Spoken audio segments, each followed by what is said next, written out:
Եթերում Սուրանկյունն է, որի նպատակը արդարության բացահայտումն է, որովհետև լավ է արդար գործի ծառա լինել, քան անարդարի տեր։ Ես Վայ Ղազարյանս եւ Սուրանկյան ստեղծագործական խումբը բարի ուշ երեկո ենք մաղթում ձեզ։ Ինչպես է անցկացնում առօրյան միջին վիճակագրական հայը։ Առավոտյան սուրճ է ըմպում, գնում աշխատանքից վերադառնում է տուն, ճաշում, երեկոյան էլ մի բանով զբաղվում։ Իսկ գիտեք ինչպես է սկսվում եւ ավարտվում Բաքվի բանտերում պահվող հայ ռազմագերիների ու պատանների օրը։ Միտքը, որ նրանք օրը սկսում եւ ավարտում են դժոխային պայմաններում, շարունակ կտանքների, խոշտանգումների են ենթարկվում, իրեն հարգող հային չի կարող չուզել։ Միջազգային թե ինչ նորմեր են խախտվում բռնապետական Ադրբեջանում, չի կարողանում թաքցնել անգամ նրանց քարոշչա մեքենան։ Այսպես կոչված դատավարություններից տեսաձայնագրություններն ու լուսանկարները հաստատի ապացույցն են։ Համբերության բաժակը վերջնականապես լցվեց, երբ Արցախի նախկին պետնախարար Ռուբեն Վարդանյանը խոսեց իրավունքների կոպտագույն խախտումների հոգեբանական ճնշումների մասին ու հացադուլ հայտարարեց։ Այս ճակերտավոր դատաքննությունը միայն իմ նկատմամբ չէ։ Սա փորձ է դատապարտելու բոլոր հայերին, որոնք օգնելու աջակից են եղել Արցախին ու նրա բնակչությանը։ Սա հարված է ուղղված մի ողջ ժողովրդի։ Ես հրաժարվում եմ այս վարձին մասնակցելուց։ Հայտարարել է Վարդանյանն ու դիմելով աշխարհի առաջնորդներին, միջազգային կազմակերպություններին, իրավապաշտպաններին, զգուշացրել, որ նման խախտումներն անարձագանք թողնելը ճանապարհ է հարթելու ապագա ողբերգությունների համար։ Վարդանյանը իրավացի է։ Հայ ռազմագերիներին ու պատաններին ապօրինի պահելով Ադրբեջանը Հայաստանի վրա հավելյալ ճնշում գործադրելու նպատակի է տապնդում։ Ու եթե հաշվի առնենք նաև էթնիկ ատելության շարունակական քարոզչությունը, տարածքային նկրտումներն ու ուժի գործադրման սպառնալիքները, հերթական անգամ կարող ենք աղետի առաջ կանգնել։ Ով եւ ինչ պետք է անի։ Վարդանյանի ընտանիքի փաստաբան Ջարեդ Գենսերի համոզմամբ Հայաստանի իշխանությունները կարող են օրինակ միջազգային կազմակերպություններին, ԻԱՀԿ-ին, ինչպես նաև Բաքվում դեսպանություններ ունեցող դաշնակիցներին խնդրել դիտորդներ ուղարկել այսպես կոչված դատավարություններին։ Փաստաբանը նաև առաջարկում է օգնություն խնդրել Միացյալ Նահանգներից, Եվրամիությունից քաղբանտարկյալներին եւ ռազմագերիներին ազատ արձակելու հարցում։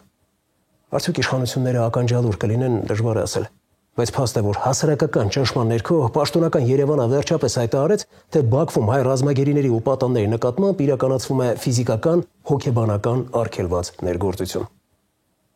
Սուր թեմայի այսօրվա հյուրը ևս կարծում է, որ հայ պատանների ու գերիների հարցը պետք է լինի Հայաստանի արտաքին քաղաքական օրակարգում եւ դիտարկվի հայերի նկատմամբ ադրբեջանական թշնամանքի համատեքստում։ Ադրբեջանը այս արհեստական դատավարություններով, հնարած պատմություններով հիմքեր է ապահովում Հայաստանի նկատմամբ հետագա ագրեսիայի եւ ճնշումների համար։ Համոզված է մարդու իրավունքների նախկին պաշտպան Թաթոյան հիմնադրամի տնօրեն Արման Թաթոյանը։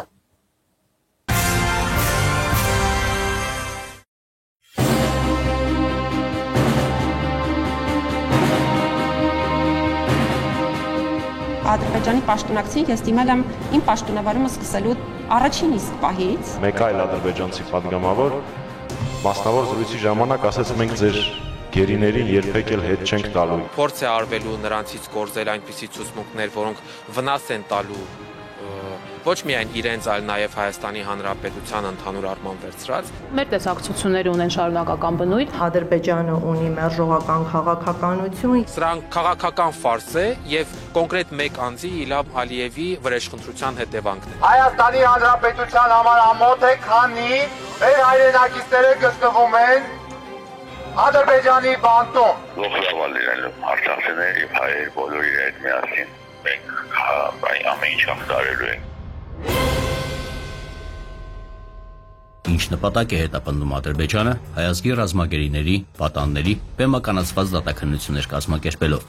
Այս բեմականացված դատավարություններն Ադրբեջանի համար ունեն կենսական կարևորություն։ Երկու հիմնարար նպատակ կառուցանցների։ Առաջինը սրանք նպատակ ունեն ապացուցել Ադրբեջանի իշխանության եւ մասնավորապես նախագահի կեղծ թե քաղաքական թեզերը։ Նա էր մշտապես ասում, որ Արցախում ահաբեկչական ռեժիմ է, Արցախում զբաղված են դիմված խմբեր ապօրինի պահելով, փողերի լվացում եւ այլն։ Եվ հիմա, երբ նայում ենք, թե ինչ մեղադրանքներ են առաջադրված Ռուբեն Վարդանյանին, Բակո Սահակյանին, մյուսներին, մեր զինծառայող զինվորական տղաներին նաև ակնհայտ է դառնում, որ նրանց նպատակն է ունենալ վերջնական ֆորմալ փաստաթղթեր, այսպես կոչված, որոնք դա կապացուցեն։ Երկրորդ, Ադրբեջանի նախագահը այս կերպ ակնհայտ ցուցադրում է ադրբեջանական այսպես Ադրբեջանի ժողովրդի առավելությունները հայ ժողովրդի նկատմամբ ցույց է տալիս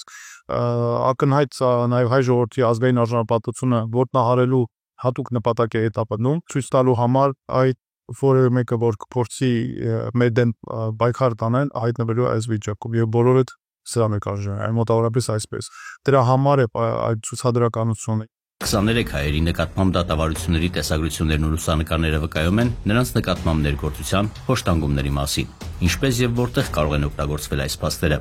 Ադրբեջանն այս մեթոդները կիրառում է 2020 թվականի 44 օրյա պատերազմի առաջին գերիներն իրենց մոտ ունենալուց հետո մեր վերադարձած բոլոր գերիների առանձնազրույցների արդյունքում են դեպքեր պատրաստել հրապարակել գիշեր իրավապաշտպաններով դեռ 2021 թվականին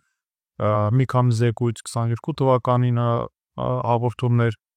եւ ակնհայտ է որ այստեղ ձեռագիրն է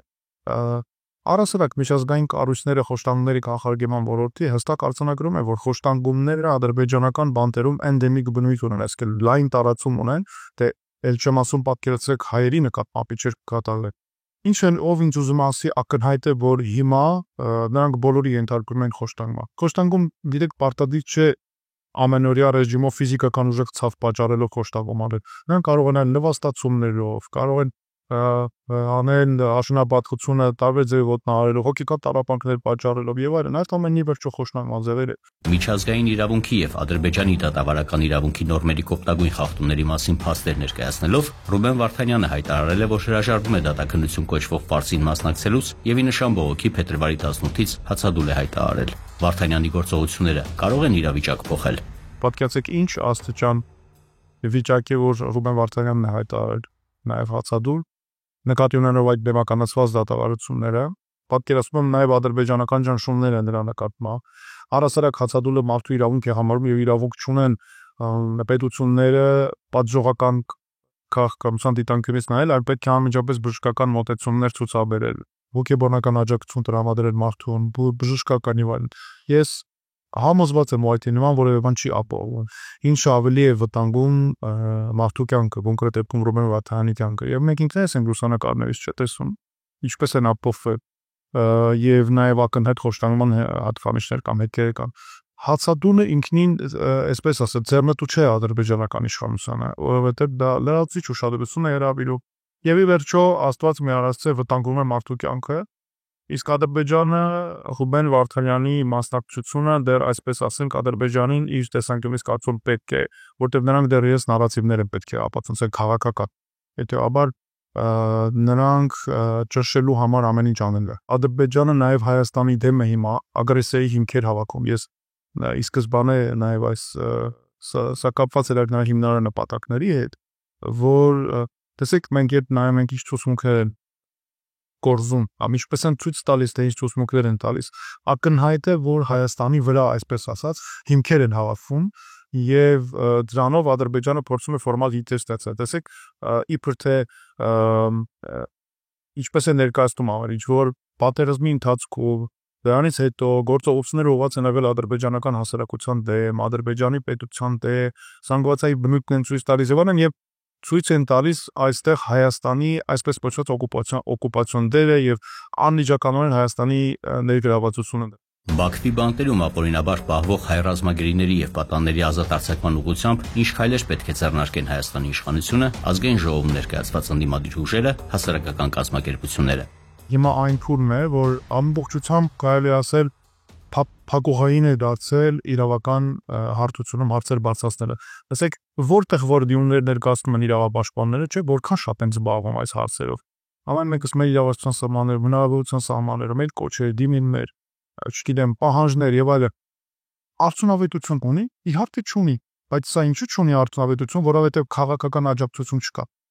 Երկրի բարձրագույն ղեկավարության հարասարակ պետության կողմից քաղաքական աջակցություն չկա։ Եվ ավելին ասեմ,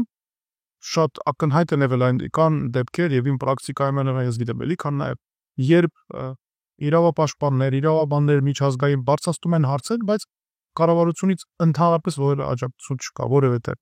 իսկ քաղաքական առանց քաղաքական աջակցության լուրջ խնդիրը չի կարող արդյունավետացնել, որովհետև Ադրբեջանը ամբողջը տարել է փակուղի, ընդրել է միայն քաղաքական ու ռազմական հարթության մեջ, այսպես ասած, հարցերի լուծումը, Իսկ այս հարցը առանց քաղաքականի, նկատի այստեղ ռազմականի մասին չեմ խոսում, բայց առանց քաղաքականի հնարավոր չէ լուծել։ Իսկ քաղաքականը որն է, այլ պետությունների ջանքեր այստեղ միացնել, ինչ որ միջնորդ գործել նաև քաղաքականապես ազդեցիկ մարդկանց, հզոր պետությունների ղեկավարներ, մեծ պետությունների վարան գտնել միջնորդներ, բերել, հասկանալ, ամեն ինչ անել, որ կան օգնեն եւ նրանք էլ նաև սպառվեն այդ առաքելությամբ։ Այն ոչ թե միայն հայտարարեն, թե գիտեք մենք աշխատանքներ տանում ենք եւ եթե հրապարակենք, ապա դա անիմաստ կլինի։ Սա անթույլատրելի է, որովհետեւ մարդու իրավունքների պաշտպանությունը հիմա նաև այնց այն փուլն է, որ պետք է հրապարակային նաև աշխատանք։ Ռուբեն Վարդանյանի ընտանիքի փաստաբանը Հայաստանի իշխանություններին հորդորելով մի շարք քայլեր ձեռնարկել, նշել է, որ Երևանը կարող է շարունակել եւ ընդլայնել իրավական գործերը, դիմել միջազգային քրեական դատարանի դատախազին, ընտրելով քննություն սկսել Լեռնային Ղարաբաղի 120,000 հայերի բռնի տեղանման փաստով։ Իշխանությունները սակայն չեն բացառում խաղաղության հասնելու ճանապարհին միջազգային ատյաններից Ադրբեջանի դեմ ներկայացրած հայցերը հետ կանչելը։ Որն է ճիշտ։ Պետք է շարունակել անպայման ներկայացնել գանգատներ միջազգային ակցիաներ։ Ոչ միայն խոսքը վերաբերում է դատարաններին, այլ նաև այլ կառույցների։ Տեսեք, Ռուբեն Վարդանյանի միջազգային փաստաբանը խոսում է միջազգային քրեական դատարանի մասին, որը անշուշտ պետք է օգտագործել, դեպ հակառակում ստացվում է մեկի չեն բավարարել առասարակ այդ դատարանի ստատուտը։ Դրանից բացի կան շատ այլ կառույցներ, որտեղ պետության դիմումները մեծ նշանակություն ունեն, օրինակ ՄԱԿ-ի խոշտանգումների դեմ կոմիտեն, խոշտանգումների դեմ բայկարի ԵԴ-կոմիտեն, խոշտանգումների կանխարգելման կոմիտեն Եվրոպայի խորհրդում կամ նույն հենց ՄԱԿ-ում, չգիտեմ, մարդու իրավունքների խորհուրդ եւ այլն բազմաթիվ են այն կառույցները, որոնց կարելի է շատ ակտիվ դիմել եւ ակտիվացնել։ Եվ ում հատուկ նշել, որ ամենևին իմ խոսքը ամենայն վստահությամբ եւ հստակությամբ վերաբերում է Հայաստանի բարձրագույն քաղաքական ղեկավարությունը, որը որոշում է արտաքին քաղաքականությունը այս հարցերին։ Եվ ինչ վերաբերում է գանգատները հնարավոր կամ հայցերը այսպես կոչված գործերից հրաժարվելու Հայաստանի, որոնք կան միջազգային դատական ակցիաներում, սա բացարձակ անթույլատրելի, վտանգավոր մոտեցում է, վտանգավոր է առաջին հերթին Հայաստանի շահերի համար, ապագայի համար։ Սրանով Հայաստանի կառավարությունը, եթե հանկարծ նման քայլի դիմի, զրկում է առհասարակ մեր ողջ ժողովրդին պաշտպանության հնարավորություններից։ Կեղծ զանգերի միջոցով վարկեր ձևակերպելու հանցատեսակը բավականին տարածվել է։ Կեղծ զանգերից տուժածների եւ ոստիկանություն ներկայացրած հաղորդումները մի քանի հարյուրն են։ Բանը հասել է նրան, որ տուժողները իրավասու կառույցների առաջ տարատեսակ ակցիաներ են իրականացնում։ Եվ ուրեմն փորձենք հասկանալ, թե ինչպես են խարդախները կարճ ժամանակում վստահություն ներշնչում հավանական զոհերին եւ ինչու վերջիններս ականջալուր չեն լինում մասնագետների հորդորներին եւ զգուշացումներին։ Տուժած քաղաքացիներից մեկը պատմել է, թե զեղծարը ներկայացել է բանկի աշխատակից, կապի մեջ է եղել ավելի քան 3 ժամ, ընդ որում զանգահարել է բանկի ընդամենը 1 նիշով տարբերվող հեռախոսահամարից։ Վստահեցրել է, թե մեր զրուցակցի անունով փորձում են վարկ ձևակերպել, սակայն բանկում կասկածում են, թե դա ինքն է։ Պատկերացիք չէ, թե ինչ եղանակով են վստահություն ներշնչել։ Զոհը բնականաբար պատասխանել է, թե ճիշտ եք, ես չեմ։ Զեղծարն էլ, թե հայտերը չեղարկելու համար դիմում է պետք լրացնել, ուստի անհրաժեշտ են անձնական որոշ տվյալներ եւ կոդեր։ Զոհը տրամադրել է հանցագործնել մոտ 1.5 միլիոն դրամի 2 վարկ է ձևակերպել։ Տուժողն ասում է, թե ընդհանրապես չի կասկածել, որ իրեն խաբում են, քանի որ զեղծարը բանկի աշխատակցի դերը հրաշալի է կատարել։ Պարզել է, որ խարդախը գումարը ծախսել է այլ պետությունների խանութներում։ Քաղաքացին դիմել է ոստիկանություն, սկզբում իրեն, հետո բանկին են տուժող ճանաչել։ Այս հանցատեսակի զոհերը հույսը չեն կորցնում, չնայած հավատը, թե ոստիկանությունը կբացահայտի հանցագործներին օրեցօր մարում է։ Ինչու՞։ Որովհետև փորձն է ցույց տալիս, որ նման հանցագործությունները սովորաբար չեն բացահայտվում։ Այնուամենայնիվ տուժածները չեն պատրաստվում մարել իրենց անուններով, բայց ոչ իրենց կամփով ձևակերպված վարկերը։ Իսկ վտանգը կարող է սպառնալ, եթե բանկերը հրաժարվեն տուժողի կարգավիճակից։ Ով կորցնի, ով շահի։ Էդուարդ Պողոսյանի տեսանյութը։ Իմ անունով վարկ եմ ձևակերպում, անձնագրիս տվյալները տամ, որ չեղարկեք։ Եթե այսպես հեռախոսազանգով անձնական տվյալներս տրամադրեի, ապա ամենայն հավանականությամբ ոչ թե ինձ կազատեի, այլ ընդհակառակը կօգնեի, որ իմ անունով վարկ ձևակերպեն։ Հայաստանում ֆինանսական վիշինգը կեղծ հեռախոսազանգերով քաղաքացիների դրամական միջոցներին տիրանալը սրընթաց ավելացել է։ Տեսախցիկին մեջքով նստած քաղաքացու անունով օրինակ այս կերպ մոտ 1.5 միլիոն դրամի վարկ են ձևակերպել։ Ներկայացել են որպես բանկի աշխատակից Արտավազդ Մինասյան անուն ազգանունով, նշել է նույնիսկ թե որ բաժանմունքի աշխատակից է, հայտնել է որ հայտ է ներկայացվել 600,000 դրամի արժեքով վարկի ձևակերպում, բայց քանի որ ցանկացել են այլ հեռախոսից մուտք գործել, իրենց մոտ հարց է առաջացել, արդյոք դա ես եմ թե ոչ, ասել են ոչ ես չեմ եւ խնդրել են որ այդ հայտը 600,000 դրամի չափով չեղարկեն։ Խնդրել են մնալ կապի մեջ։ Այսպես ավելի քան 3 ժամ Թեհմինեն մնում է կապի մեջ, զեղծարարին տալիս հնարավոր ու անհնար անձնական տվյալներ, այդ թվում բանկից SMS եկած կոդերը։ Նույնիսկ հաշվարկել են, որ պահին են իրենք մուտք գործելու եւ որ պահին է ինձ SMS գալու եւ նույնիսկ ասեցին հենց հիմա մենք ձեզ կուղարկենք այն հեռախոսի մոդելը, որտեղից փորձել են մուտք գործել ու ես իրենց հարցրել եմ, իսկ հնարավոր չէ ավելի լուրջ տվյալներ տալ, որտեղ մոդելով ես ոչինչ չեմ կարող հայտնաբերել։ Իրենք ինձ ասեցին, որ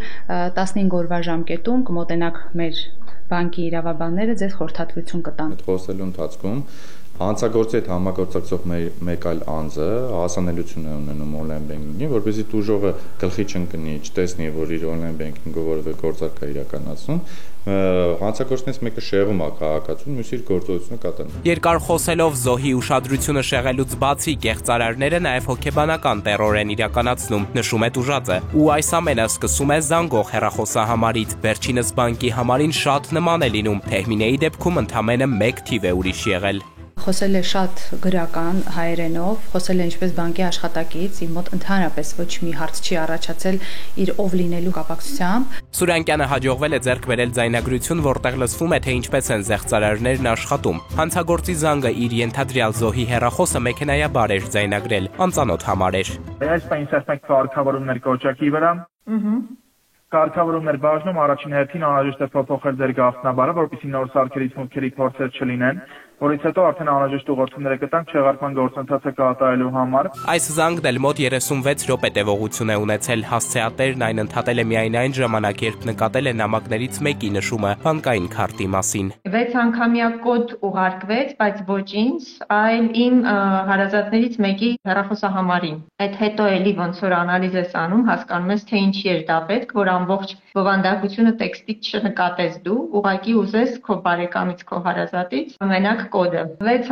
նիշ մեկ անգամյա կոդը ես խնդրեցի իմ տղային, որպեսզի ինքը ինձ փոխանցի, բայց լավ է, որ իմ տղան նաև սկրինշոտ ուղարկեց այդ SMS-ի, իսկ SMS-ի մեջ նշված էր հետևյալը. ձեր քարտը կցվել է Apple Pay-ին եւ հաջողությամբ ակտիվացված է, պատրաստ է օգտագործման։ Այդ պահին արդեն ինձ մոտ բնական է կասկածներ առաջացան, ինչ կապ ունի վարկի հետ իմ քարտը, որը կցվում է ինչ-որ մի բանի։ Իսկ Թեհմինեի դեպքում հենց այսպես վարկերը ձևակերպել են, գումարը ստացել ու քարտով միանգամից գործարքներ իրականացրել, ընդ որում Վարշավայում եւ Ալմա-Աթայում։ Ինչ են գնել, հայտնի չէ։ Անմիջապես հենց հասկացել եմ, զանգահարել եմ բանկ, խնդրել եմ, ասել եմ, որ այս պահին վարկ ձևակերպեց, որ դա ես չեմ, անմիջապես սառեցնեն վարկը ու այդ զանգահարելու ընթացքում էլ գնացել եմ անմիջապես բանկ, բայց ինձ ասեցին, որ արդեն ուշ է, որովհետեւ այդ գումարները էլ չկա։ Ոստիկանության բաժանմունքում գործ է կազմվել, ինձ որոշում տվեցին, որ ներկայացնեմ բանկին, որտեղ համարում էին ինձ տուժած, որից հետո երբ գործը գնացել է կենտրոնական քննչական բաժին, այնտեղից ինձ որոշում են տվել, որ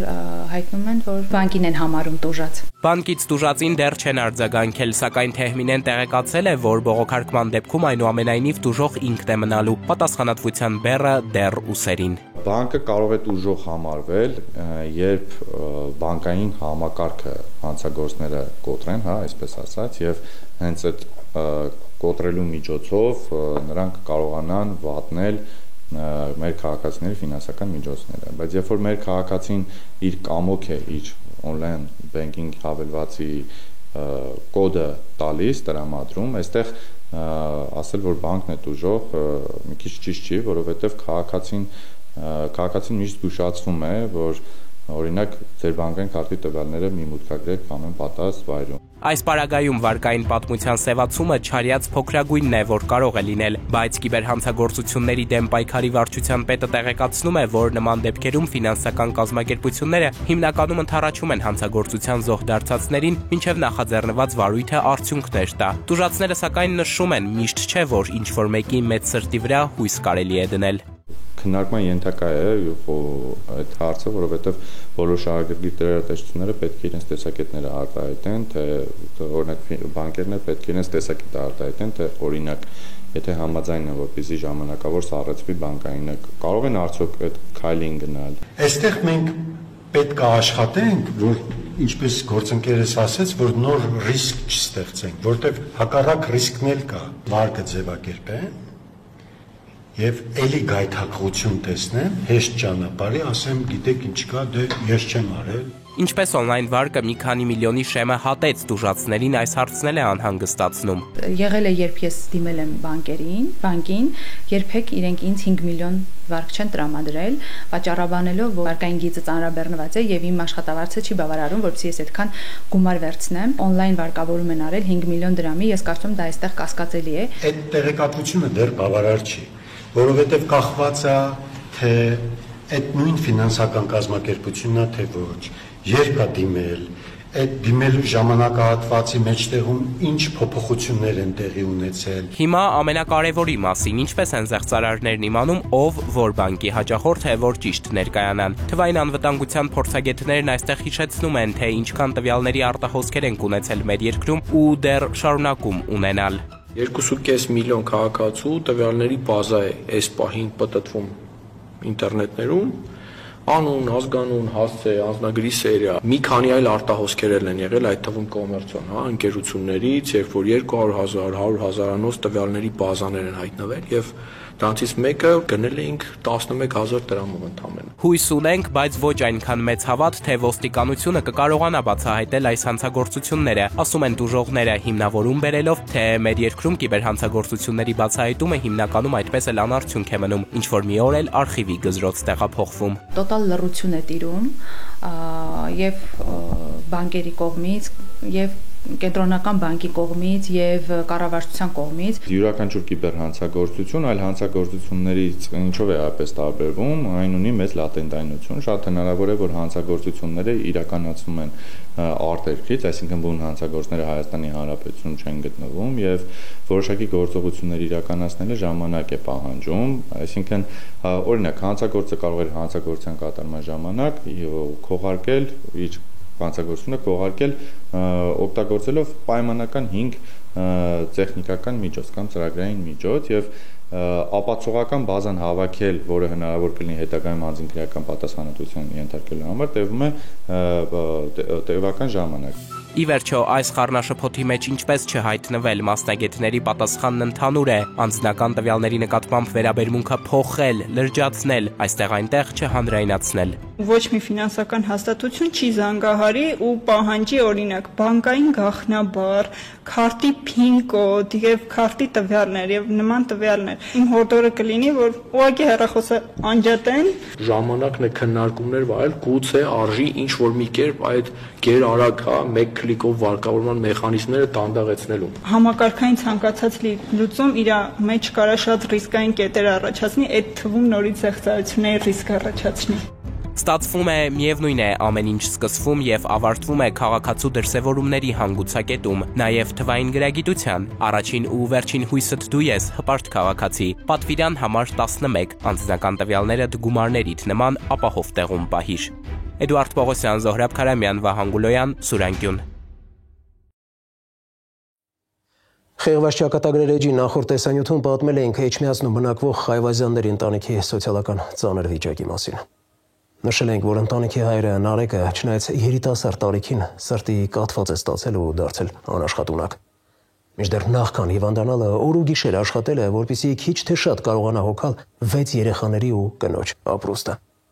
Հիմա էլ երբ առողջական հրատապ խնդիրներ ունի, տանջվում է այն մտքից, որ իր հարազատ մարդկանց կանգնեցրել է փաստի առաջ։ Շատերը կփաստեն, որ պատասխանատվությունը տղամարդու համար ամենածանր բեռն է։ Ընտանիքի միակ ապավենը մնացել էր Սուրանկյանը, վստահ խոհում էր միջոցով բարեգործություն անող մարդկանց կարեկցանքը։ Խնդրում էին, որպեսզի օգնենք դուրս գալ անվերջանալի թվացող թունելից։ Ուրախությամբ հաստում եմ, որ խնդրանքը կատարվեց։ Թե ինչ կերպ եւ ծավալով քիչ անց։ Իսկ մինչև այդ դիմում եմ սոցիալապես անապահով մեր հեռուստադիտողներին։ Հիշեք, օգնություն խնդրելը ամոթ չէ։ Ընդհակառակը կան կազմակերպություններ եւ անհատներ, ում համար շատ ավելի մեծ երջանկություն է տալը, քան ստանալը։ Կարեկից մարդիկ իրենք են շնորհակալ, որ հնարավորություն են ընձեռում անել բարի գործ։ Ասում են, թե խղճի հանգստությունը ոչ մի բանի հետ համեմատելի չէ։ Ներկայացնում եմ Սվետլանա Ավդիշյանի «Բարությունը մեծ գանձ» տեսանյութը։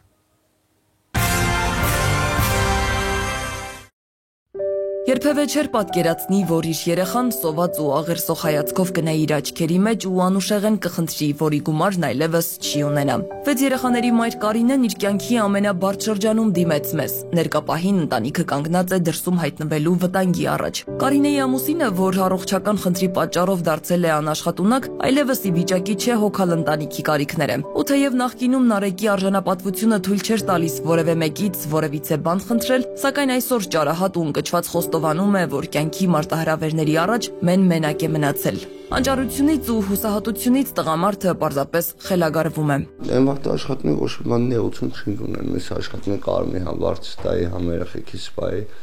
բայց հիմա չեմ կարում։ Մենակ հիմա կարում եմ գոյատևեմ։ Մեր գործընկերների հետ հանձնառանք լուծել այս ընտանիքի առաջ ծառացած խնդիրների մի մասը, որ շուտապույտ ոտքի կանգնեն։ Համախմբվեցինք ու տեղ հասցրինք հերթական մեծաքանակ օժանդակությունը։ Առաջին ընտանիքին փոխանցեցինք մեր գործընկեր Բազմոց գրուպի ուղարկած եվրոպական ստանդարտներին համապատասխանող գեղեցիկ ու հարմարավետ բազմոցը, որից ամուսինները շատ ուրախացան։ Սա նվեր էր, որի կարիքը բազմիցս զգացել էին։ Բեռնատարը բացվեց, ես տեսա, չգիտեմ ուրախությունից ինչ անեի։ Դաժե չգիտեի որ մեր տուն է այսքան գալիս ուրախությունից։ Չէի պատկերացնում որ կարող ինձ տես դիվանի ելնի իմ տան մեջ իմ երեխեքը քնեին դիվանի վրա։ Դրանից ահավոր ուրախացել եմ ես։ Դռներ ու պատուհաններ արտադրող էկոկոմֆորտ ընկերությունն էլ որ մշտապես կարիքավոր ընտանիքների կողքին է։ Այս անգամ Այվազյաններին աջակցեց ֆինանսապես։ Տարբեր քննարկումների արդյունքում թե ինչպես կարող ենք օգնել ձեզ, հասկացանք, որ այս դեպքում լավագույն տարբերակը ֆինանսական աջակցությունն է, քանի որ դուք եք ձեր ընտանիքի հենարանը։ Շնորհակալություն, շատ շնորհակալություն։ Կարինեն ու Նարեկը նաև սմարթֆոններ ստացան մեր գործընկեր Mobile Center խանութի տնօրինության կողմից։ Նարեկ ջան, Կարինե ջան, հույսներդ երբեք չկորցնեք։ Ձեր մոտ ամեն ինչ կստացվի։ Կարևորը որ միասին լինեք, առողջ լինեք, ձեր այդ դրական էներգիան փոխանցեք ձեր երեխեքին, որ ձեր մոտ ամեն ինչ լավ լինի։ Շնորհակալություն, շատ մերսի։ Մեր նախորդ հանդիպման ժամանակ այս ամաչ կոտաղչինակը անկեղծացավ ու պատմեց, որ ցանկանում է նկարչուհի դառնալ։ Նկարչական պարագաներ էր խնդրել, որի մասին շատ էր երազել։ Arix Group-ն էլ իրականացրեց փոքրիկ Կիմայի այս երազանքը։ Մատիտներ, ֆլոմաստերներ, նկարչական ալբոմներ ու զանազան պարագաներ էր ուղարկել փոքրիկին։ Երազում ես նկարչուհի դառնալ։ Այո։ Այս անգամ մեր գործընկեր Arix Group-ը քո այդ երազանքն է իրականացրել ու քեզ նկարչական բազում պարագաներ ուղարկել։ Ուզում ես տեսնել։ Այո։ Դե բացիր։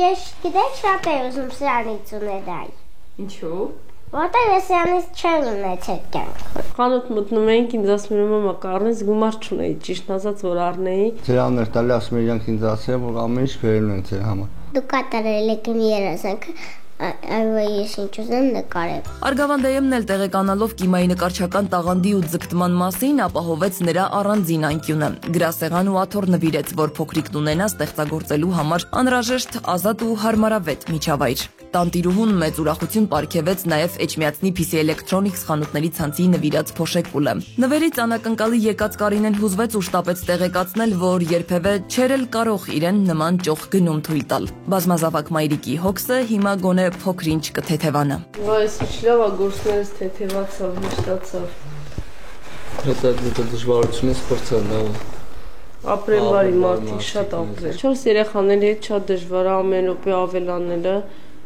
Փոշեկուլի մասին ես ճիշտ ասած շուտ էի երազում, որ պետք է ինձ փոշեկուլ առնեի, չէի կարողանում, չէի հասցնում, ճիշտ ասած, որ ես տեսա ամենակարևորը էս է, որ գործս հեշտացավ։ Իջևանի գինու կոնյակի գործարանն էլ ընտանիքի համեղ սննդի պաշարներ լրացրել։ Ուղարկել էին բարձրորակ ու բնական պահածոներ, մուրաբաներ, տարատեսակ կոմպոտներ եւ հյութեր։ Առողջ սննդի հարցն էլ հոգացել էր Արզնի հոլդինգի ղեկավարությունը, որը իր թարմ ու բարձրորակ արտադրանքից բացի ընտանիքին աջակցել էր նաեւ ֆինանսապես։ Առաքած օգտակար ու համեղ արտադրանքով ընտանիքի երկարատև սննդի պաշարն էլ հոգացել էր Sunfood ընկերությունը։ Ես չէի պատկերացնում, որ կարող եմ մեզ այսքան օգնություն հասնի։ Ես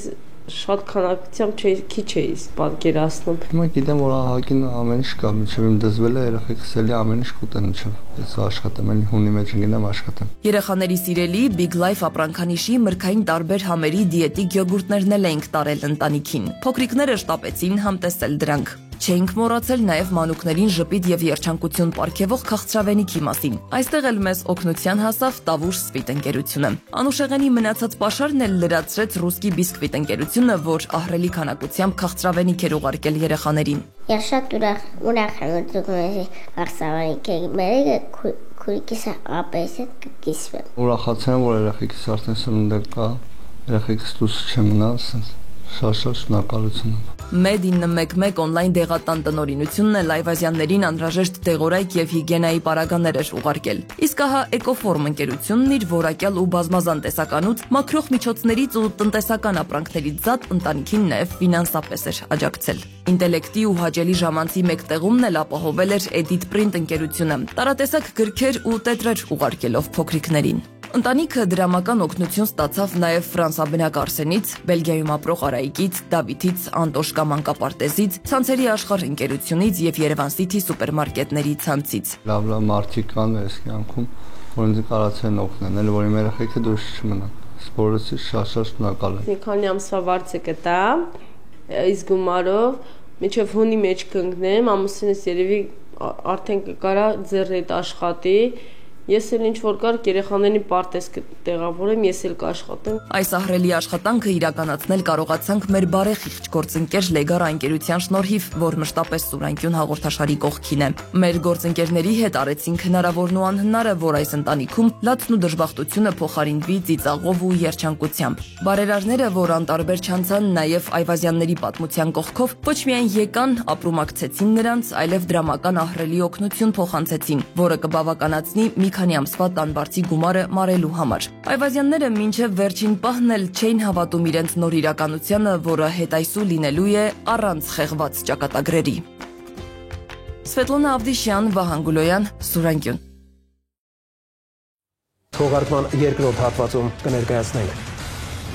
Բեռնարկցիկից հանում են զենքը եւ սկսում կրակել միմյանց վրա։ Ում կողմից եւ ով է պարգևատրվել զենքով, հարամություն է լինելու։ Մինչև հուլիսի 1-ը պարգևատրական զենքերը ներկայացնել ոստիկանություն։ Ֆիլտրել է Սանդանց ցուցակը։ Ըստ նախարարության դրանք բերում են հասարակության անհանդուրժողականության։ Դա նշանակում է, որ սա այստեղ սուբյեկտիվ մոտեցում է գնալու։ Նրանք պատրաստ են մինչև հուլիսի 1-ը պարգևատրած զենքերը ոստիկանություն ներկայացնել։ Նախագծին դերձավոր չէ։ Հնարավոր են համարում, որ նախարարության այս նախագիծը ուղղված է անցանկալի անձանց պետք է լինի ժողովրդավարական տեսանկյունից հավասար պայմաններ։ Սպանություններն ըստ մասնագետների հիմնականում կատարվում են անօրինական, սև շուկայից ձեռք բերված զենքով։ Քաշքշելու են, զինաթափեն, նեղացնեն։ Հայտնի է, որ կառավարման ամենաարդյունավետ ձևերից է ընդհանուր թշնամու հռչակումը։ Այսինքն, երբ կա ընդհանուր թշնամի, ժողովուրդը համախմբվում է իշխանության շուրջը, համարելով, որ հենց իշխանությունն է իրենց պաշտպանն ու առաջնորդը։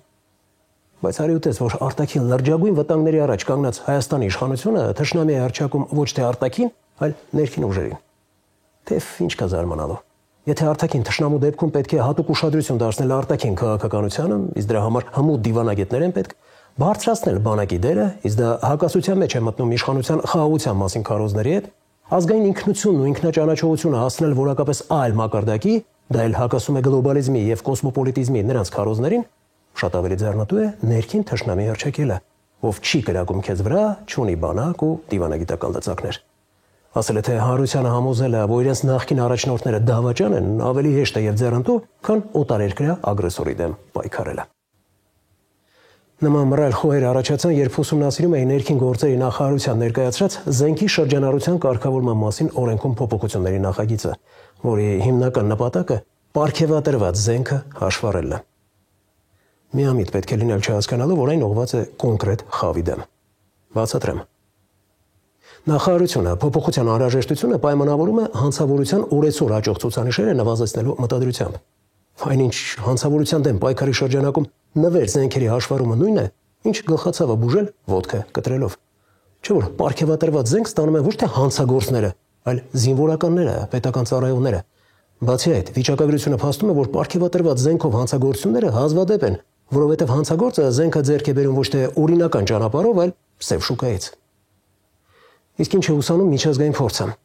Ահավասիկ 1990-ականներին Բալկանյան պատերազմների ընթացքում հատուկ ծառայություններ մատուցած զինվորականներին ու ոստիկաններին Սերբիայի կառավարությունը պարգևատրեց անձնական զենքերով։ Պարգևատրվածները համարվում էին ազգի պարծանք, նրանց ստացած զենքերը վստահության խորհրդանիշ։ Սակայն 2003-ին, երբ Սերբիան վերաիմաստավորեց քաղաքական կուրսը, կառավարությունը հրապարակեց նոր օրենք, ըստ որի բոլոր պարգևատրված զենքերը պետք է հաշվառվեն։ Պետությունը պարզաբանեց, թե դա արվում է համակարգվածություն ապահովելու նպատակով։ Սակայն հետագա տարիներին այս գործընթացը վերածվեց քաղաքական վերահսկողության միջոցի, որի նպատակն էր զրկել զինվորական էլիտային զենք ունենալու իրավունքից։ Ի վերջո 2010-ին Սերբիայի կառավարությունը բաց տեքստով հայտարարեց, թե հիմնականում առգրավում է նախկին զինվորականների զենքերը։ Նայիրի Մուրադյանի տեսանյութը վերնագրել ենք «Իմ արյունը, քո արյանը» նման չէ։ Ներքին գործերի նախարարությունը շրջանառել է նախագիծ, որի ձևակերպումն այսպիսին է. պետության համար անկանխատեսելի եւ երկակի մոտեցումներ նախատեսող կարգավորումների ուժով զենքով պարգևատրված բոլոր անձանց տրվում է ժամկետ մինչև հուլիսի 1-ը պարգևատրական զենքերը ներկայացնել ոստիկանություն։ Նախարարությունը նպատակ ունի պարգևատրական զենքերի հատկացման գործընթացը ստանդարտիզացնել։ Պետության խնդիրն է սահմանել ստանդարտ, ֆիլտրել է սանդանց ցուցակը եւ ստանդարտին համահունչ թողնել պարգևատրական զենքը այն անձանց մոտ, որոնք կբավարանեն ստանդարտին։ Միանշանակ է, որ սա այստեղ սուբյեկտիվ մոտեցում է գնալու, որովհետեւ չափորոշիչները ես չեմ տեսնում, թե օրինակ ինչպես է օրինականությունը ստուգվելու։ Հրազենով հանցագործություններն ըստ ներքին գործերի նախարարության հանրային մեծ վտանգավորություն, լայն հնչեղություն ունեն եւ ըստ նախարարության դրանք բերում են հասարակության անհանդուրժողականության։ Քաղաքացիներից նաեւ բազմաթիվ ահազանգեր են հասնում, որ այ XY անուն ազգանունու մարդու մոտ կա պարգևատրական զենք, բայց ենթադրենք նա զուգահեռաբար նաև թմրամիջոց է օգտագործում կամ չգիտեմ այլ դրվագներով է աչքի ընկնում։ Նախագահներից, վարչապետերից, ուժային տարբեր կառույցներից զենքով պարգևատրվածները մասնակցում են կրակային ստուգումների, քննություն են հանձնում։ Օրենքն ասում է, զենքով պարգևատրվածները պետք է հանձնեն քննություն, հակառակ դեպքում այդ զենքերը կհամարվեն անօրինական։ Նրանցից սակայն քչերն են տեղյակ, թե շրջանառության մեջ դրած ներքին գործերի նախարարության նախագիծը իրենից ինչ է ներկայացնում։ Նրանք պատրաստ են մինչև հուլիսի 1-ը պարգևատրած զենքերը ոստիկանություն ներկայացնել։ Նախագծին դեռ ծանոթ չէ, պիտի նա ոչ նախագիծը քննարկվի,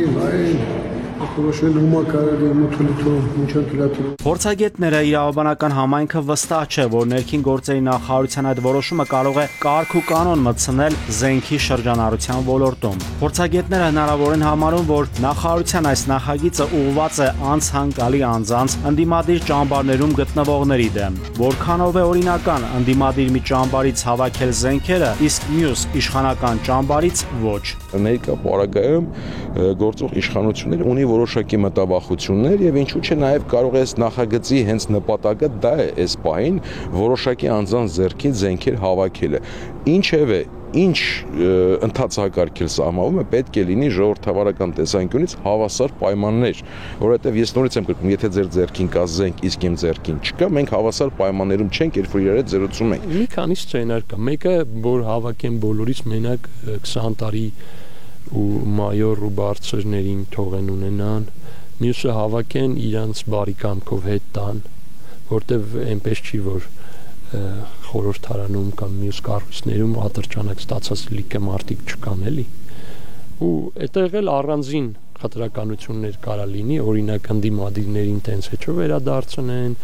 իշխանականներին համարեն, որ չէ, դուք իրոք արժանի եք վերադարձնեն, հարամություն է լինելու։ Զենքով հանցագործությունները, սպանություններն ըստ մասնագետների հիմնականում կատարվում են անօրինական, սև շուկայից ձեռք բերված զենքով։ Վիճակագրությունը, եթե ուսումնասիրենք, հանցագործությունները տեղի են ունենում ոչ օրինական զենքերով, հիմնականում դա ապօրինի զենքերն են։ Վերջին շրջանում հաճախակի են ավելացել հրազենային սպանությունների դեպքերը։ Մի փոքր վիճաբանություն եւ կոնֆլիկտի կողմերը իրենց մեքենաների սրահներից կամ բեռնարկցիկից հանում են զենքը եւ սկսում կրակել միմյանց վրա։ 15 տարի առաջ Սերբիայի կառավարությունն էլ հայտարարեց, թե արգրավում են նախկին զինվորականների զենքերը։ Քաղաքացիներից շատերը սակայն չվերադարձրին 90-ականների ստացած զենքերի մի մասը, քանի որ նրանք դեռ ապահով չեն զգում Հարավսլավիայի փլուզումից հետո առաջացած պետություններում։ Անկախ բոլոր գնահատականներից Սերբիայում տարածված է այն միտքը, որ յուրաքանչյուր տանը պետք է ատրճանակ լինի։ Պատերազմից հետո մնացած զենքերի հետևանքն է, որի մասին խոսվել է, դա բոլոր երկրներում է այդպես, որտեղ պատերազմ է լինում, հետո լիքը ապօրինի զենք է լինում։ Ոլորտի մասնագետներից շատերը դեռ տարիներ առաջ էին ահազանգում։ Հանրապետությունում ատրճանակով պարգևատրվում են պատահական, նույնիսկ արժանինքներ չունեցող մարդիկ։ Այդ մասին իրավապահ մարմիններն էլ են տեղյակ։ Ատրճանակ պարգևատրվում է ով պատահի։ Այդ նույն ոստիկանությունը, որը նախաձեռնել է այս process-ը, ինքը գիտի նույնիսկ գները, այն կառույցները, որ այդ գործը արել են։ Ու ազնիվ կլներ այն ժամանակ սիմվոլ ծախելու համար, սիմվոլ ծախողներին, միջնորդներին, առնողներին պատժին։ Հիմա էլ, ասենք, այդ այսպես ասած ճակերտավոր ջուր տանելու համար ատրճանակ ստացածներին, որ մի թեթև քաշ քշեն, նրանք խոստովան են ոնց են ստացել։ Մյուս կողմից ըստ փաստաբանի ինչ ընթացակարգ էլ սահմանվի ժողովրդավարական տեսանկյունից զենքի տրամադրման, պարգևատրման համար պետք է լինի հավասար պայման։ Ներկա օրենսդրությունը հնարավորություն է տալիս որոշակի տարիներ ծառայած անձին, նաև մայորի կոչում ունեցող անձին ձեռք բերելու ատրճանակ, բայց հնարավորություն չի տալի, այսինքն բիզնես գործունեությամբ զբաղվող լուրջ ձեռներեցին կամ ակադեմիկոսին ձեռք բերելու այդ ատրճանակը։ Ես մի քանի 100 մարտական ընկեր ունեմ, մեկը ատրճանակ չի ստացել։ Ու փոխանակ խնդիրը իրական լուծվի, գնահատականներ տրվի, հանցագործին հանցագործ արասվի, համահարթեցում է գնում, ու ասենք Վազգեն Սարգսյանի ժամանակ ստացած մարդուն, որը արդեն պապիկ է ու ասենք մեր երկրի հակունքներում է կանգնած, ոմանց ճանաչում եմ ես։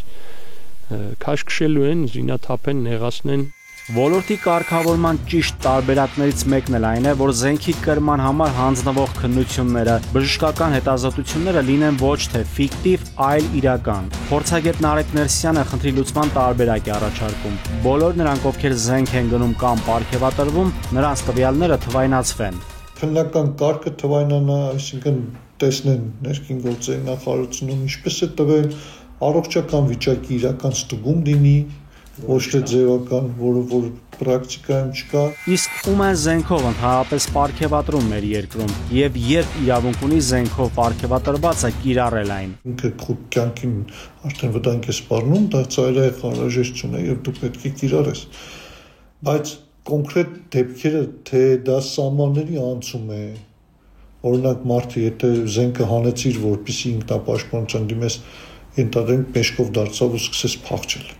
Արդյոք իրավունք ունես կիրառել, թե չէ։ Ցավոք սրտի մեր մոտ դա էլ էականում մենք այդտեղ էլ խնդիրներ ունենք գործող պրակտիկայով, երբ որ հիմնականում նմանատիպ դեպքերը վերածվում են որպես անհրաժեշտ պաշտպանության սահմանազանցման կամ նույնիսկ գազային ատրճանակից, երբ որ քաղաքացին, չգիտեմ, ինչ-ինչ հանգամանքներով, ասենք 5 հոգի գիշերով արձակվել են իր վրա եւ ստիպված է լինում կրակել իր պաշտպանության համար, իր կյանքի կամ իր մերձավորի կյանքը պաշտպանելու համար, ցավոք սրտի գնում է խուլիգանության։ Զենքի շրջանառության կարգավորման 2022-ին ընդունված օրենքի համաձայն զենքով պարգևատրել կարող է միայն վարչապետը ուժայինների միջնորդությամբ։ Թե ինչպես են գնահատում այս արժանինքները, ասում դրանք տարբերվում են նախկինում գերատեսչությունների ղեկավարների փիլիսոփայությունից մոտեցումից, իսկ մենք տեսնում ենք, որ անգամ քրեական ենթամշակույթ ունեցող անձանց պարգևատրել են, ինչու՞ չէ նույն ներքին գործերի նախարարության կողմից սա աբսուրդ է։ Հանրությունը սակայն ոչ միշտ է որ կարող է տեղեկանալ, թե օրինակ ում կողմից եւ ով է պարգևատրվել զենքով։ Դատարանի որոշումներ կան։ Պարգևատրած զենքերի մասին տեղեկությունները գաղտնի են պահվում։ Կառավարության տվյալների համաձայն սակայն 2018-ից 23-ի ընթացքում վարչապետը զենքով պարգևատրել է 11 անձի։ Իսկ թե ովքեր են պարգևատրվել զենքով, դրա մասին հանրությունը, լրատվամիջոցները տեղեկանում են միայն սպանություններից, ինքնասպանություններից հետո։ Սպանությունների մեջ շատ մեծ քանակ են կազմում։ Պարգևատրված զենքով մենք կարող ենք անգամ ասենք 18 թվականից այս կողմել տեսնել պարգևատրված զենքով որոշակի դեպքեր եղել են եւ գրանցվել են։ Շատերը կհիշեն, պարգևատրած զենքերից մեկն օրինակ 2022-ին մի քանի հոգու սպանության պատճառ դարձավ։ Այդ նույն թվականին իշխանական падգամավորներից մեկի եղբայրը Ամերյան փողոցում կրակեց ԱՄՆ քաղաքացու վրա նվեր ստացած զենքով։ 2018 թվականին Մոսկովյան փողոցում պարգևատրած զենքով ինքնասպանություն գործեց Գազի Կոլյա մականունով հայտնի Նիկոլայ Գաբրիելյանը։ աղմկահարույց դեպքերից են ազգային ժողովի նախկին падգամավորներ Հարություն Ղարագոզյանի, Կարամելի Հարութի եւ Կարո Կարապետյանի յուվեցի Կարոյի սպանությունները։ Ղարագոզյանը սպանել էր Կարապետյանին Պիետրո Բերետա ատրճանակով, այնուհետև Ղարագոզյանը ինքնասպան էր եղել նախկին ոստիկանապետի պարգևատրած զենքով։ Նաիրի Մուրադյան, Զոհրաբ Քարամյան, Սուրանկյուն։ Կհանդիպենք քիչ անց։ Տպավորությունը, որ երկու մեքենաները շատ էին իրար կարոտել ու իրար կողքով անցնելիս չէին կարողացել զսպել զգացմունքները։ Առավոտ կանուխ մտել է իր անասնագոմը ու ապշել։ 1, 2, 3, 4, 5 մոխրի է վերածվել մի ամբողջ գույք։ Հələ մի ասեք փայտ եւ հրդեհ, պարզա չէ։ Այս անտեր խաչմերուկներում պետք չի ճակատագիրը փորձել։ Աչքիս այդ մեքենաների սալոնում յուրահատուկ հոտ կա, որ վարորդների ուղեղը լվանում է։ Կոշիկները հելացնա։ 4 հոգի տեղում մահացել են։ Մահացածներից երկուսին Թումանյանի փրկարարները հայտնաբերել էին մեքենայից դուրս։ Հաղման գնալություն է։ Վերջին ժամանակներում այնքան վայ վարորդներ են հայտնվել, որ ճակատագրից փախչելը դժվարացել է։ Սակայն ամենագլխավոր անելիքը իրավապահներինն է, հենց որոնց իրավասությունների շրջանակում է նմաններին քրեական պատասխանատվության ենթարկելը։ Վանաձոր Վրաստանի սահման ճանապարհին տեղի ունեցածը փաստում է, որ անգամ երթևեկության կանոնների պահպանման դեպքում դժբախտ պատահարներից ապահովագրված չես։ Նկատի ունեմ հանգամանքը, որ ամենագնաց Մերսեդեսի վարորդը սահմանված արագությամբ իր գծով երթևեկել է, երբ որտեղից որտեղ հայտնվել է DAF մագնիշի հսկայական բեռնատարը եւ մեծ արագությամբ մխրճվել Մերսեդեսի մեջ։ Հիմա ուշադրություն։ Ամենագնացի վարորդն ու նրա 3 ուղևորները տեղում մահացել են։ Երկուսին հայտնաբերել են մեքենայից մի քանի մետր հեռավորությամբ, երկուսին էլ փրկարարները մի կերպ են դուրս բերել օգտագործելով հատուկ տեխնիկա։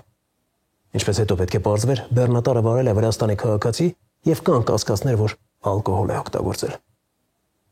Այս մասին քիչ անց, մինչև այդ ասեմ, որ մահացածները գնում էին մասնակցելու հարազատի թաղման արարողությանը։ Տեղի ունեցածը այլ կերպ քան ճակատագրի եկնանք չես անվանի։ Այո, այս տեսանյութի մասին կարելի էր ոչինչ չպատմել, քանի որ կադրերը առավել քան խոսուն են, սակայն շատ կարևոր է, որպեսզի իրականացվի արդար դատաքննություն, իսկ մեղավորի նկատմամբ խիստ պատիժը բարձրաձայնվի, որպեսզի բոլորին դաս լինի։ Իսկ Արգավանդում տեղի ունեցածը ճակատագիր չես անվանի, քանի որ հսկայական խանութի կործանման պատճառը եղել է հակահարդային կանոնների անտեսումը։ Կանոններ, որոնց մասին պարբերաբար խոսում ենք։ Չի կարծում, թե մասնագիտական լուրջ հմտություններ են պետք հասկանալու, որ հատկապես կահույքի սրահները հրդեհավտանգ են։ Կրակը այնպիսի արագությամբ է տարածվել, որ հրշեջները գրեթե չեն կարողացել տեխնիկա օգտագործել։ Խանութի սեփականատիրոջ ֆինանսական կորուստը չափվում է միլիոնավոր դրամներով։ Եվս մեկ անգամ կոչ ենք անում հատուկ ուշադրություն դարձնել հակահարդեհային կանոններին եւ հիշել, որ անզգուշությունն ու անփոթությունը կարող են հանգեցնել նաեւ ողբերգության։ Անցած օրի քրեական քրոնիկոնը արտակարգ պատահարներն ու ավտովթարները Գագիկ Շամշյանի ծխեցնելու փոխարեն մուխը մարեցին տեսանյութում։ Այ ժողովուրդ ջան, հերիք էր անցած տեսանյութում խոսեի ящիկների վարորդների մասնակցության վթարների մասին, նշելով, որ երկար ժամանակ նրանք աչքի չեն ընկել, ինչը շատ ուրախալի է եւ վերջ, սկսվեց։ Այսինքն, Ընդամենը մի հոգի էր պետք, որ հաստատված անդորը խախտեր ու գնաց շղթայական ռեակցիան։ Իսկ հիշում եք, որ ասում էի, թե ящիկների վարորդների տեղը 2018-ից ուզում են Opel-ների որոշ վարորդները լրացնեն։ Հեսա հին ու նոր կարգերը հանդիպեցին աշտարակ քաղաքից դեպի Սասունի գյուղ տանող հատվածում։ Հանդիպելը որն է, երևում է, որ շատ էին միմյանց կարոտել, նենց էին իրար ողջագուրվել, ինչից հետո Mercedes ամենագնացը նաև ճանապարհին տեղադրված էլեկտրասյան հետ էր ողջագուրվել։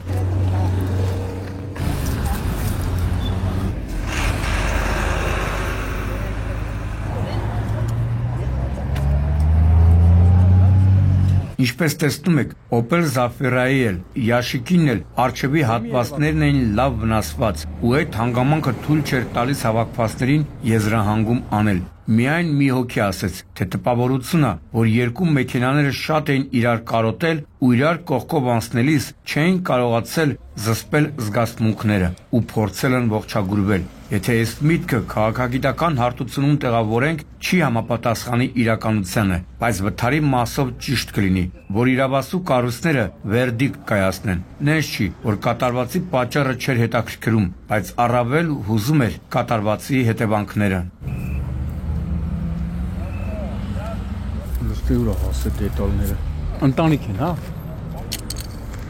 Վթարի հետևանքով 5 հոգի տարբեր աստիճանի մարմնական վնասվածքներով տեղափոխվել են աշտարակ բժշկական կենտրոն։ Դեպքի վայրում հավաքվածները նշում են, որ վիրավորները ընտանիքի անդամներ են, որոնց մեջ կա նաև անչափահաս։ Աստված իմ, խնայի ես մարկանց։ Այս դեպքում նաև երկու ուրախալի փաստ նկատեցի։ Նախ, որ Արագածոտնի մարզի գումարտակի պարեկները շատ օպերատիվ գործեցին ու մի քանի խմբով կարողացան երթևեկը կարգավորել, որովհետև վթարված մեքենաները հայտնվել էին երթևեկելի գոտու մեջտեղում, ու երկրորդը, որ օպերատիվ հասան աշտարակի քաղաքապետարանի աշխատակիցները, որպեսզի երբ քննիչն ավարտի դեպքի վայրի զննությունը, մաքրեն ճանապարհն ու փոխեն երկաթե էլեկտրասյունը։ Գոնե սենց բաներից ուրախանանք։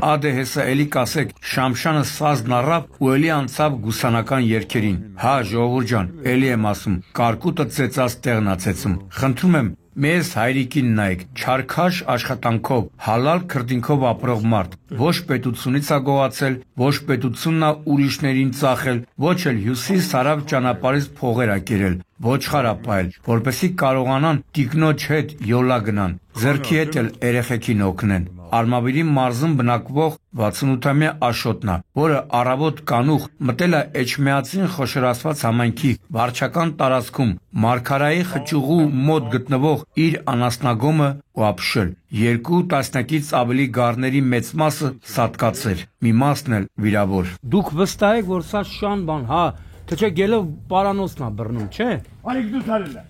Երևի դրա համար էր հայրիկը շատ չոր ձևով տարածքի շանն ասում, թիարի դուրս արի։ Իրոք վստահ էր, որ մայրացու ոչխարներին ու գառներին այսօրն են գցել թափառող շները։ Նույնիսկ թիվ էր նշում, թե քանի շուն։ Ասում էր, թե 7-ից 10 շան մասին է խոսքը, որոնք այնքան են արդեն արխայնացել, որ հարձակվում են նաև մարդկանց վրա։ Թեբա նման մի քանի դեպք է արդեն եղել, երբ մարդիկ ընկել են բժիշկների ձեռքը ու հրաշքով են ողջ մնացել։ Որ թափառող շները մարդկանց վրա են հարձակվում, նորություն չի, Աշոտ ջան։ Այ որ այսքան ոչխար են ստատկացնում, նորություն է։ Տատին էլ է շները գզել։ Երբ էդի։ Էսա կլինի մի տարի։ Բաթերը որ կդրեցին դու ես նկարե։ Հա, չեմ հիշում։ Վայ, արստենայ։ Արստենայ, ախպերես։ 1, 2, 3, 4, 5, 6, 7, 8, 9, 10, 11, 12 վիրավոր։ Չեն ապրի, վիրավոր շատ կա մեր։ Մայրերի ձակերն էլ չեն։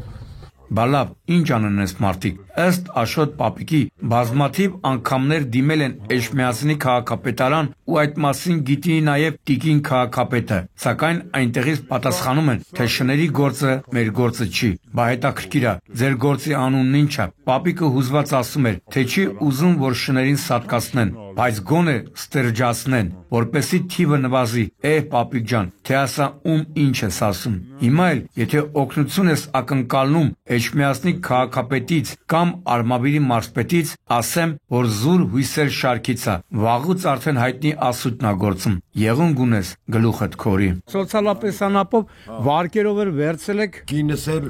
երկրորդ կարգի։ Հաշմանդամ կկարնան ապրեն, բայց։ Ապեր, էդի 50-50 է։ Հենց այս շներն են եղել ես ձեզ։ Ուրիշ չկա։ 1607 հատեր հաշ։ Շատ։ Այ հայրիկ ջան, բայց մարդիկ ինչ ասեն։ Ճիշտ է, քեզ համար ամեն ոչխարը ոսկու արժեք ուներ ու հանապազորը հացիդ հարցն էր լուծում, բայց էլի ձեր մարզում ավելի ստույգ Երևան Արմավիր ավտոճանապարհին Արգավանդի խանութ սրահներից մեկում ծակած հրդեհը կայքագործ մեր եղբայրներին շատ ավելի մեծ վնաս պատճառեց։ Այնտեղ շներ, այստեղ կրակ, որի լեզուները այնքան երկար էին, որ ականատեսները ֆիքսել էին դրա հասցված վնասը։ Թե ինչ եմ այդքան ասում, հենա տեսեք, թե հրդեհի հետևանքով ինչեր է ընկնում շինությունից, ու եթե մարդիկ չպահպանեին համապատասխան հեռավորությունը, սեփական մաշկի վրա կզգային հրդեհի հետևանքները։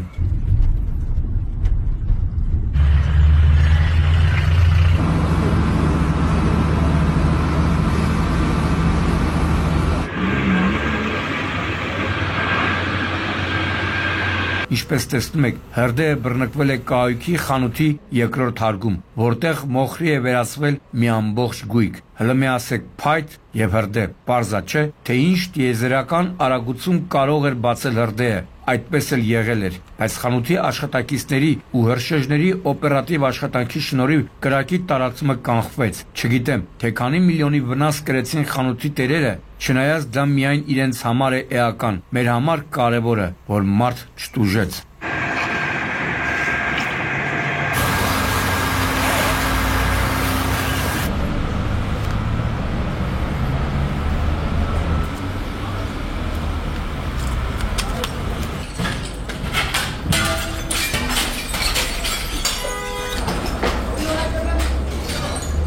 Բայց գիտեք որն է խնդիրը։ Ուզում եմ կիսել հրդեհի վայրում հավաքված բազմաթիվ քաղաքացիների այն խոսքը, որ չեն պահում հակահրդեհային անվտանգության կանոնները։ Ես գրեթե վստահ եմ, որ եթե մշտապես աչքի տակ պահեն հոսանքալարերը, սրահում չծխեն, չեմ ասում ծխել են, այլ թվարկում եմ հրդեհային անվտանգությանը սպառնացող պատճառները, ուշադիր լինեն ջեռուցման եւ էլեկտրական համակարգերին, սենց բան հնարավոր չի լինի, բայց ոչ, մարդիկ տարված ամենօրյա հոգսերով մատերի արանքով են նայում նման բաների ու հիմա ստիպված այս խանութի տերերը իրենց գրպանից ավելորդ միլիոններ են ծախսելու, չնայած ով գիտի, գուցե ապահովագրել են եւ վնասը կփոխհատուցվի։ Լավ, մի քիչ էլ խորանամ դավադրության տեսության կողմնակիցներին առատ խոսալու թեմա կտամ։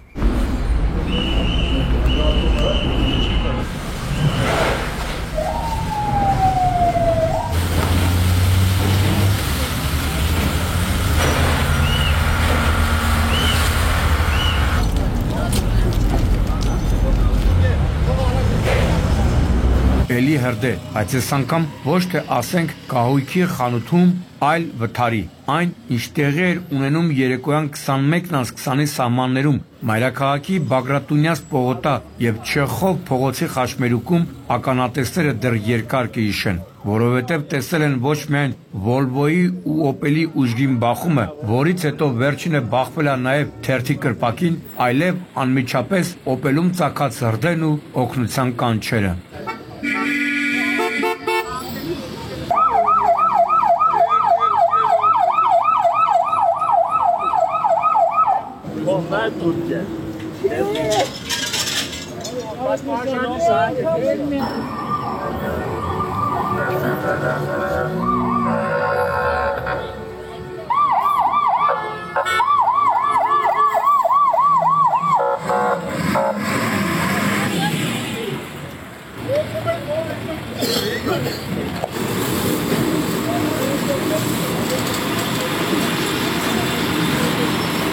Հավելյալ անգամ ձեր ուշադրությունը հրավիրում եմ կատարվածի վայրի վրա։ Այո, նկատի ունեմ խաչմերուկը, այդ ձեր տունը շինվի։ Լավ, նեուժելի այդքան վատ եք հասկանում։ Այս անտեր խաչմերուկներում պետք չի ճակատագիրը փորձել։ Եթե տեսնում եք, որ դեղինից ուր որը պետք է գցի կարմիր, մի փորձեք վերջին պահին կտրել խաշմերուկը, որովհետև հնարավոր է մյուս կողմից էլի ձեր նման մտածող վարորդ կա։ Նա էլ երբ դեղինն ուզում է փոխի կանաչ, ոդկը անմիջապես գազի սեղմակին է տանում ու տենց խաշմերուկի մեջտեղում ողջագուրվում եք։ Հետո իհարկե կբողոքեք դիմացինից, ճակատագրից, կյանքից, բայց ոչ երբեք ինքներդ ձեզնից, չնայած դրանից խնդրի էությունը չի փոխվում։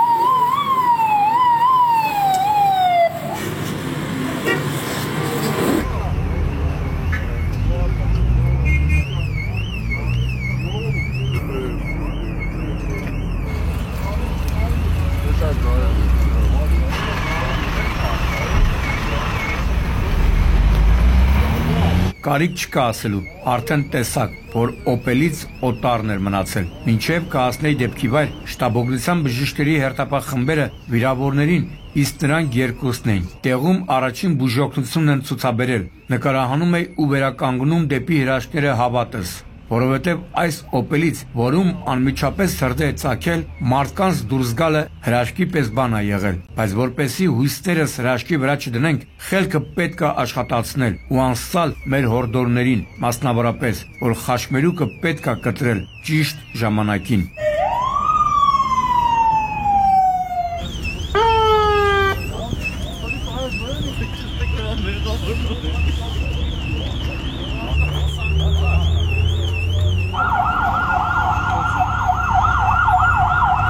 Էլի նախորդ տեսանյութում պատմել ենք, որ վերջին ժամանակահատվածում ավելացել է ինքնավթարների թիվը։ Այնքան է ավելացել, որ երբ ինքնավթարված մեքենայի վարորդը արդարանում է, թե կողմնակի խոչընդոտ է եղել, էլ չենք հավատում։ Ավելի հակված են կարծելու, որ խնդիրներն այնքան են շատացել, որ վարորդները մեքենայում միայն ֆիզիկապես են ներկա կամ ասենք հեռախոսի մեջ են քչփորում։ Իդեպ լավ են անում, որ դրա համար նախատեսված տուգանքը խստացնում են։ Լավ, ինչևէ, Լոռու մարզում ենք։ Երևան-Վանաձոր ճանապարհի 97-րդ կիլոմետրին Սարամեժ բնակավայրի խաշմերուկում, որտեղ, ինչպես տեսնում եք, Օպելը դուրս է եկել երթևեկելի գոտուց, բախվել բետոնե էլեկտրասյանը, ապա երկաթե ցուցանակին եւ մի քանի պտույտ շրջվելով հայտնվել դաշտում։ Սա իր հետքերն է, ասում երկուսի վիճակը ծանր է։ Հա, կոշիկները հելած են։ Պաուսակը, հեռախոսը, դանակը։ Փրկարարներն են, չէ՞։ Բայց նկատեցիք ժողովուրդ ջան, մինչև հիմա 5 դեպք ենք ներկայացրել, 3-ում գլխավոր հերոսի դերում Օպելն է։ Էլի սկսեմ բաներ խոսալ, կասեք խոսած, բայց կրկնում եմ, այս Օպելի որոշ վարորդները լրիվ հատուկ կաստա են դարձել։ Աչքիս այդ մեքենաների սալոնում յուրահատուկ հոտ կա, որ վարորդների ուղեղը լվանում է։ Չնայած այս դեպքում խնդիրը քիչ մը այլ է։ Երբ ասացին, թե ով է եղել ղեկին եւ ովքեր են եղել մեքենայում, անմիջապես հասկացա, որ ըստեղ մի բան են չի։ Եվ ուրեմն մետաղետ ջարդոնի վերածված այս մեքենան վարել է 21-ամյա Արման Խոյեցյանը։ Հետը եղել է նրա հասակակիցը 21-ամյա Համլետ Պողոսյանը, 19-ամյա Մաթեոս Մակարյանը եւ 18-ամյա Լաուրա Թարոյանը։ Բոլորը երիտասարդ, կյանքն առջևում, ծովը ծնկներից։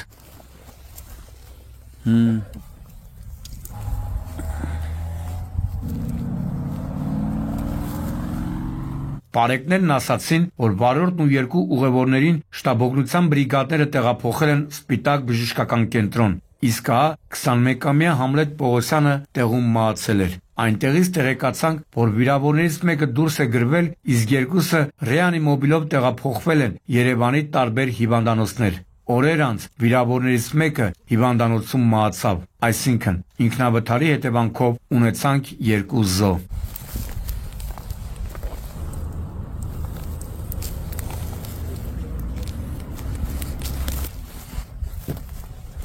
Ինչ իմանանք, որ 2 զոհով վթարը այս տեսանյութի վերջին դեպքը չէր լինի, թե ինչու է բարձրյալը անտարբեր որոշ մարդկանց նկատմամբ չեմ կարող ասել։ Երևի ինչ որ բան գիտի, բայց այն, ինչ տեղի ունեցավ մարտի 4-ին, կեսգիշերից 10 րոպե անց Վանաձոր Վրաստանի սահմանի ճանապարհի Շնորհ գյուղի բնակավայրի վարչական տարածքում 1 բառով կարելի է բնութագրել՝ սարսափ։ թեև կադրերը բառերից ավելի խոսուն են։ Նոր էի պարկել քնելու, երբ ազանք ստացա, որ շուտ հասի նշված հատված, այստեղ այն երևակայելի բան է կատարվում։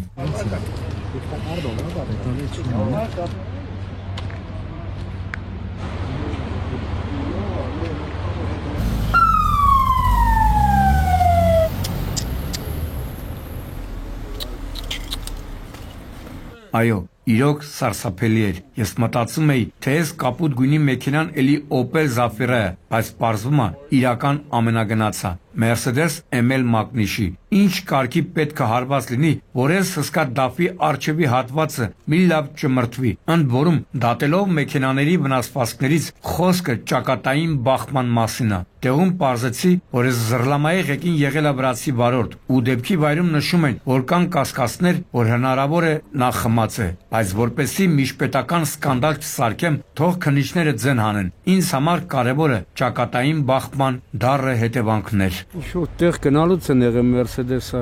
հաղման գնալուց են եղել։ Ծաղիկները տեսա դրա համար։ Ապերետիր ռեզինը, տակի ռեզնով գծի թեգուս բանարա։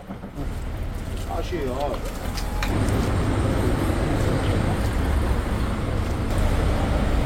Ուշադրություն, վթարի հետևանքով 4 հոգի տեղում մահացել էր։ Մահացածներից երկուսին Թումանյանի փրկարարները հայտնաբերել էին մեքենայից դուրս, մյուս երկուսին Mercedes-ից դուրս էին բերել փրկարարները օգտագործելով հատուկ տեխնիկա։ Ալավերդու բժշկական կենտրոնի շտաբուգլության բրիգադը տեղում օգնություն է ցուցաբերել դափի վարորդին, սակայն վերջինը հրաժարվել է հիվանդանոց մեկնելուց։ Պարզեցի նաև, որ մահացածները գնում էին Լոռու մարզի գյուղերից մեկում թաղման արարողության մասնակցելու ճակատագրի հեգնանք։ Դրա համար է ասում, որ որոշների նկատմամբ բարձյալը անտարբեր է։